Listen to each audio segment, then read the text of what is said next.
En Caja Huancayo sabemos que hay sueños que no pueden esperar. Por eso estamos contigo. Te ofrecemos créditos de consumo para trabajadores como tú, dependientes o independientes. Simple, rápido y con tasas preferenciales. Además, puedes acceder al seguro de protección de desempleo y en dificultades temporales contamos con soluciones de pagos que más se adapten a ti. Haz realidad lo que imaginas. Hoy puede ser el comienzo. Caja Huancayo, la caja del Perú. Así es, y en este momento de la mañana pues tengo el gran gusto de poder conversar con el periodista, mi colega Mario Saldaña, para que nos dé una visión más política de lo que ha sucedido el día de ayer. Mario, querido, buenos días. ¿Cómo viste la elección? ¿Cómo la viviste? ¿Qué es lo que se puede entender de lo que ocurrió? ¿Cómo estás, Augusto? Muy buenos días y por supuesto muy buenos días a todos a tu audiencia y a tus televidentes. Bueno, quizás he visto en un medio una frase, algo así como que el día del papelón, ¿no? No solamente por el tamaño Es de la verdad. cédula, sino por el papelón de la OMPE, ¿no? Claro. Entonces, digamos, creo que, yo no sé, corrígeme, pero ocurre en muchos años que un organismo electoral encargado de organizar las elecciones termina siendo más noticioso que el propio resultado de las elecciones, ¿no? Exactamente. Producto de un error logístico imperdonable, digamos, ¿no? Pero más allá de eso... Ahí te hago una pregunta puntual. Sí, ¿Crees que es un error logístico? Yo también lo creo, pero no es que sea fraude, ¿no? Es que es un grave error que no, enloda todo, pero no es fraude, como que claman exactamente, algunos. no llega, yo definitivamente no creo que sea fraude, yo creo que hay una negligencia muy grave ocurrida en este tema, pero que lamentablemente hace mucho ruido, Augusto, hace Claro. mucho ruido y desenfoca el tema de donde debería estar, que es en evaluar los resultados, las propuestas de los candidatos. Y claro, hubo tanto ruido en la mañana de ayer, ya hacia la 1 de la tarde, digamos, cuando estas cosas suceden, había un candidato en un partido que prácticamente no ha pasado la veda, decía que había 1,5 millones de votos no considerados, otros hablan de 850,000, al final el tema terminó en 52,000 votos, que es la realidad, pues son 13 mesas en Lima Sur, más el caso de Orlando y Patterson en los Estados Unidos, pero que vistos en la composición total de votos no llegan a ser una décima de punto porcentual, con lo cual pues digamos, la incidencia es muy baja. Ahora, vistos ya en el resultado final y viendo los conteos rápidos de la OMPE, por el conteo oficial de la OMPE, perdón, tú ya ves que la diferencia entre López Aliaga y Jorge Nieto es bastante reducida y ahí podría tener algún tipo de incidencia respecto a quién, a dilucidar respecto a quién pasa a segunda vuelta. Lo de Keiko está claramente, diría yo, Mm, casi confirmado. Pero, a ver, digamos, esto es el menudeo de ayer, ¿no? claro. El tema de fondo, creo yo, es nuevamente esta estructura que tenemos de nuestro sistema político que lleva a la dispersión, a la fragmentación y por supuesto al final del día, porque hasta ayer yo tenía gente, no sé si te pasó a ti, que te decían, oye, ¿por quién voto? ¿No? Claro. Tú dime, o sea, ¿por qué hay tantas opciones? ¿Cómo se vota? ¿Cómo hago para llenar mi voto? Porque vean el sabanón y la gente, oye, pero si dejo llenar los cuadraditos, no voy a hacer que me haga un fraude y me los... O sea, gente Claro. informada, gente profesional, gente que tú dirías, debería estar un poco más al tanto de los temas electorales, pero no ha sido así, o sea, y tiene que ver con ese desapego en la política que tú siempre comentas, de ese enorme brecha que hay entre la ciudadanía y la política y los políticos en general, que ha determinado este desorden, este desconcierto general. Pero ese tema que está en la estructura, bueno, ha derivado de un resultado que de verdad ha sido bastante cercano a lo que las tendencias electorales decían, no respecto a lo que decían las mediciones de las encuestas en la última semana. Mm, Ha habido muchísima volatilidad, pero muchísima. Fíjate que lo de Belmont claro. creció como espuma empezando la semana y a partir del miércoles, aparentemente ese terror que causó el fenómeno Belmont ha llevado a que aparentemente el apoyo a opciones como las de López Aliaga y Nieto crezcan de manera importante y tengamos, digamos, un segundo lugar en un cuádruple empate, pero que en realidad todo indicaría que va más a una primera opción de López Aliaga como contenedor de Keiko Fujimori.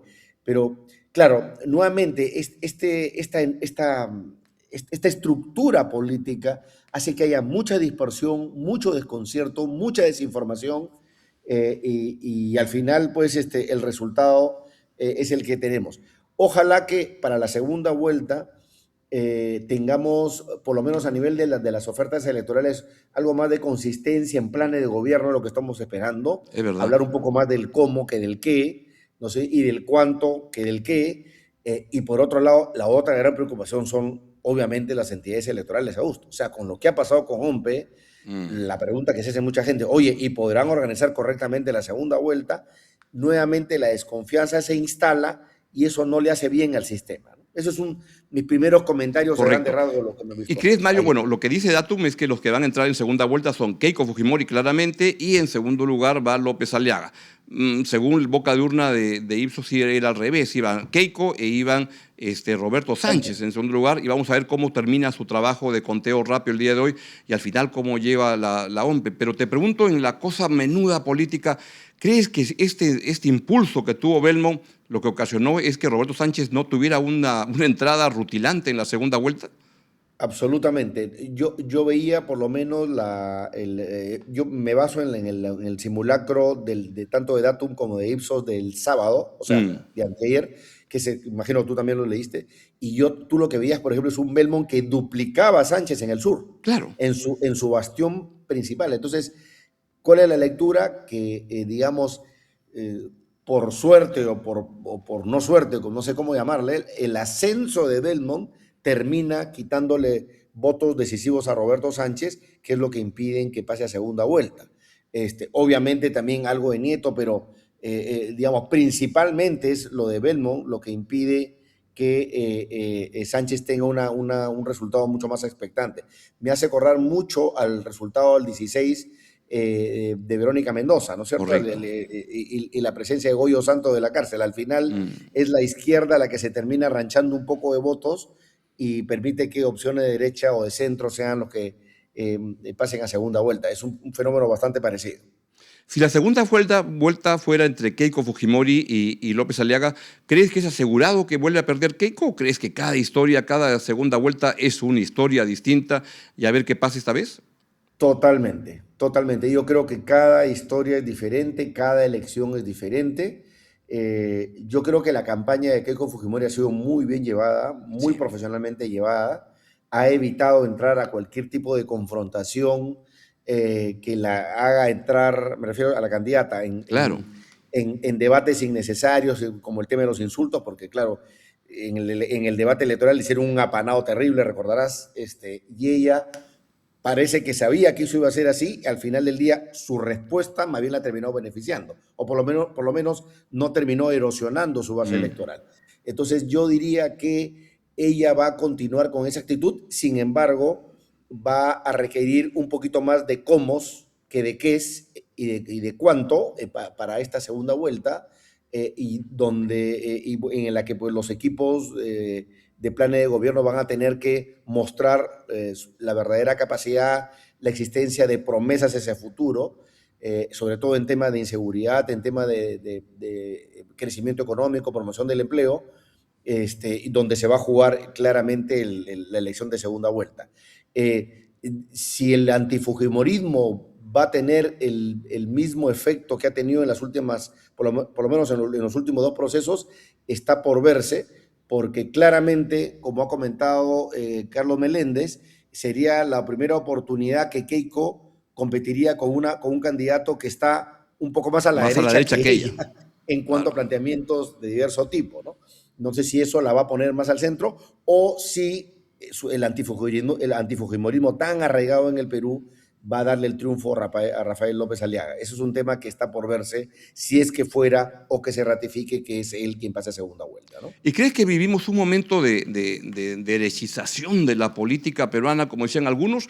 O a mí me parece, no sé, he visto que la votación de ayer te confirma que sigue siendo un país donde la izquierda sigue teniendo un peso muy importante en muchas partes del país y es un sector que no se organiza bien, pero que tiene un espíritu nacional todavía muy, muy sólido.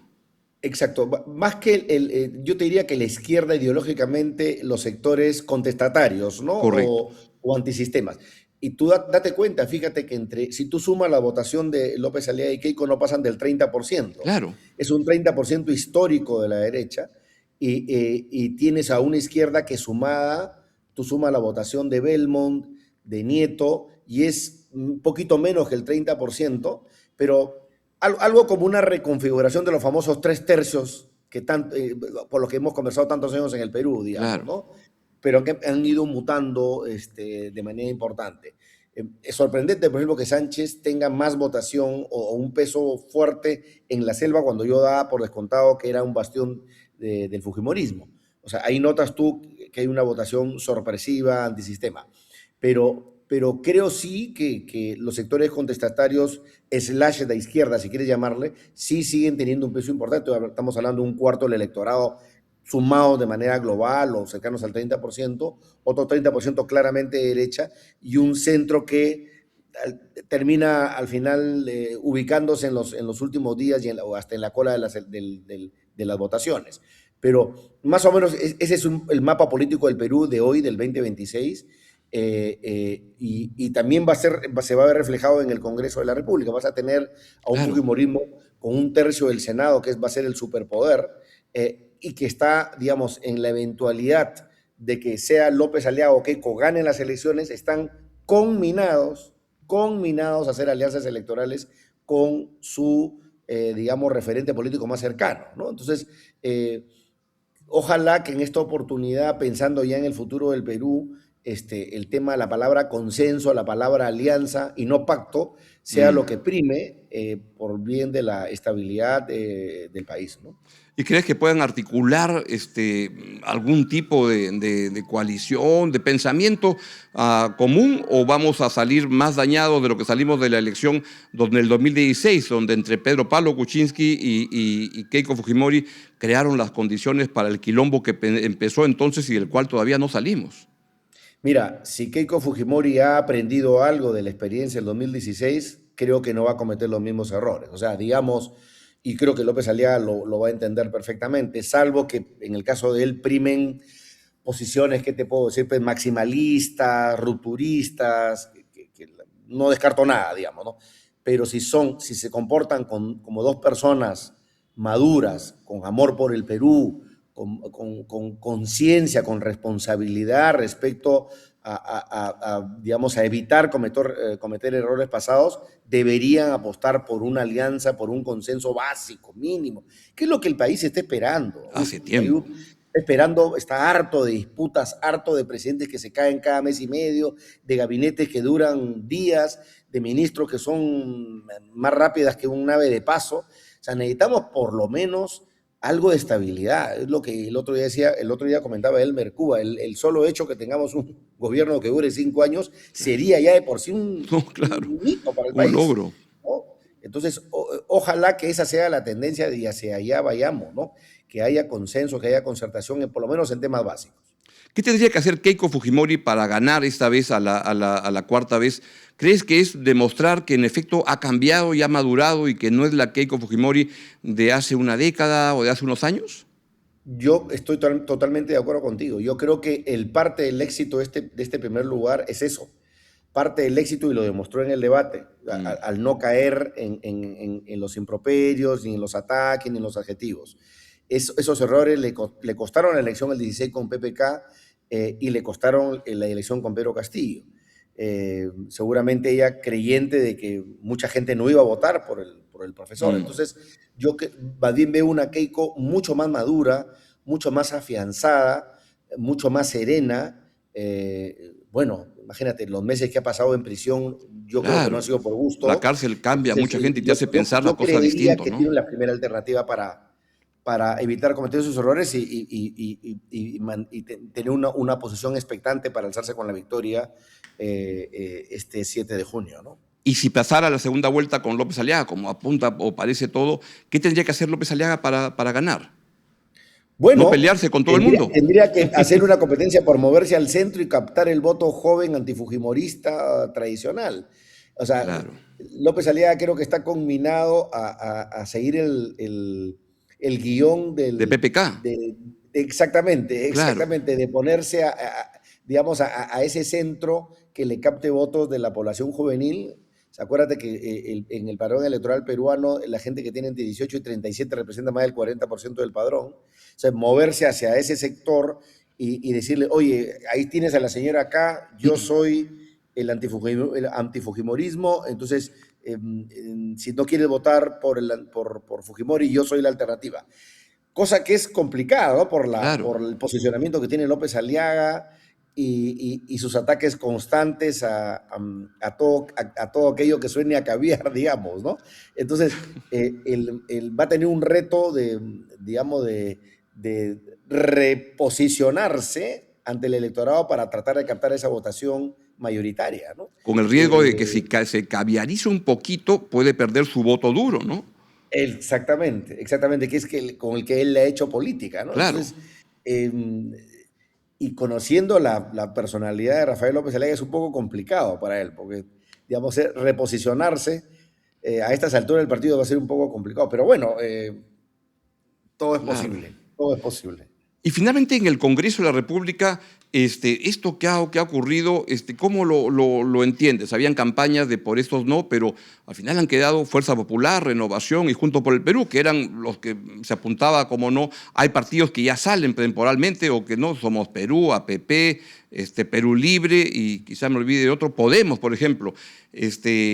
¿Cómo observas este Congreso que ha quedado? Yo creo que la campaña de por esto no ha funcionado. Yo creo que fue un fenómeno básicamente de un sector en redes sociales que aparentemente iba a cobrar fuerza, pero no ha sido así.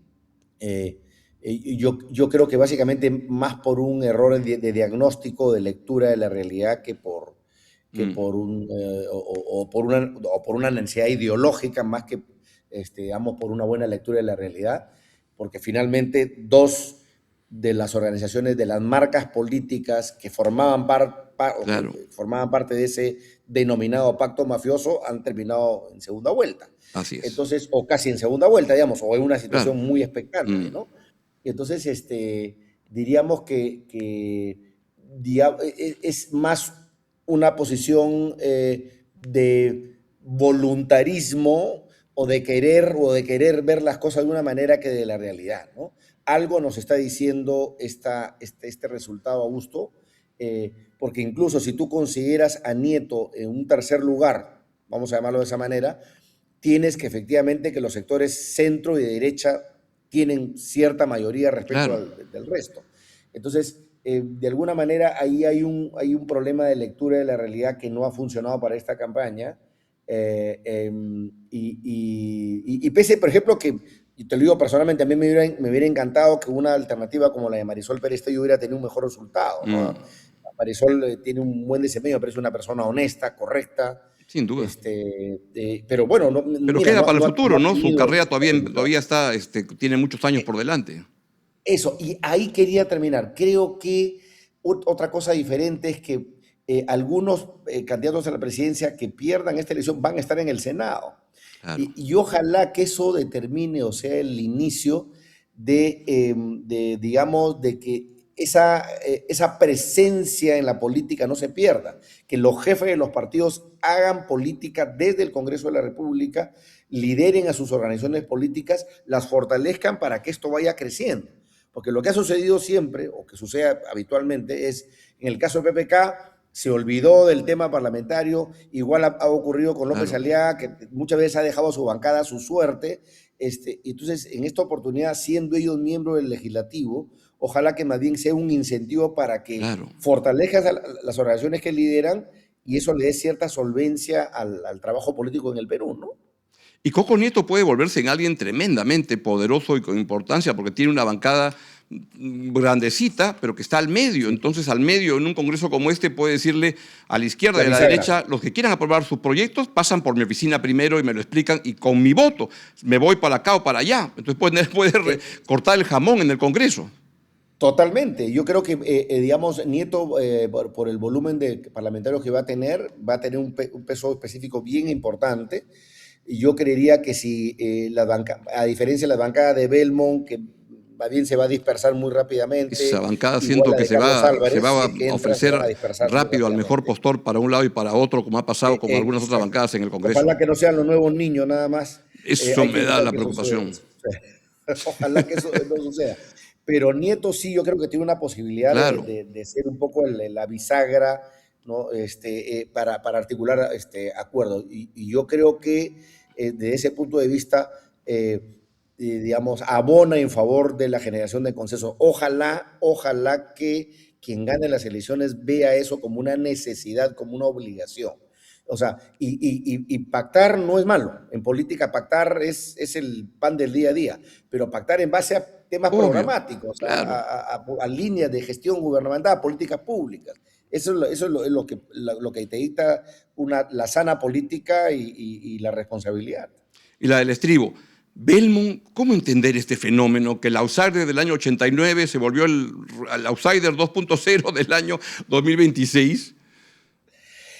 Yo tampoco, no lo podía entender, Augusto. O sea, la verdad, al final del día, sí, una explicación viene por este sector juvenil del que estábamos hablando. Con su hija y las redes. Perú, de las redes sociales, del abuelito cool, cercano o adherido a esta posición de que se vayan todos, que todos los políticos son corruptos, que se vayan, que no sirven para nada. Ok, por ahí entiendo eso, pero varios candidatos pretendían asumir esa posición. Carlos Álvarez entre ellos, por ejemplo, que al final se desinfló.